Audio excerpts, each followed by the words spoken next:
Жауарда айтып өткенде бүгін халықаралық би күні барша бишілер қауымын бүгінгі мерекесімен шын жүректен құттықтаймыз.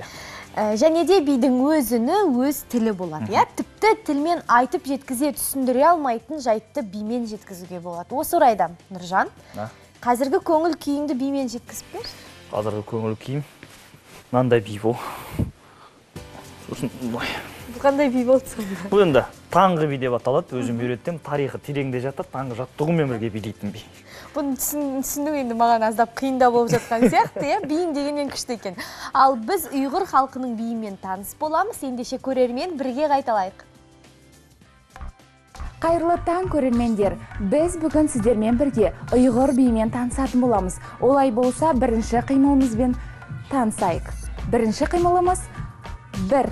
Маңдайымызды аштық, солға, тағы да оңға, және солға. Тағы да қайталаймыз. Қадам, қолымызды көтердік. Екінші қадам, тағы да бәрекелді. Екінші қимылымыз, төменге отырдық, қолымызды жоғары қарай көтереміз. Сол жақтағы етегімізді көтеріп айналамыз. 1, 2, 3, 4, 5, 6. Қолымызды төменнен жоғары көтереміз. Дәл осыны сол жақтан қайталаймыз. 1, 2, 3, 4, 5, 6. 1, 2, 3, 4. 1, 2, 3, 4, 5, 6. 1, 2, 3, 4. Келесі қимылымыз.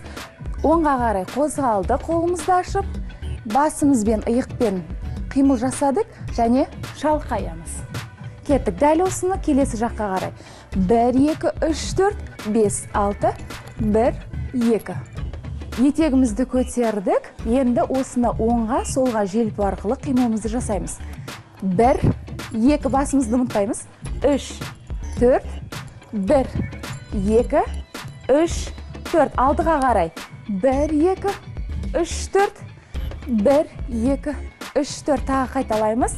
1, 2, 3, 4. 1, 2, 3, 4. Алдыға қарай. 1, 2, 3, 4. 1, 2, 3, 4. Ендеше осы іс-қимылдардың бәрін қосып, ұйғыр биін билеп көрейік.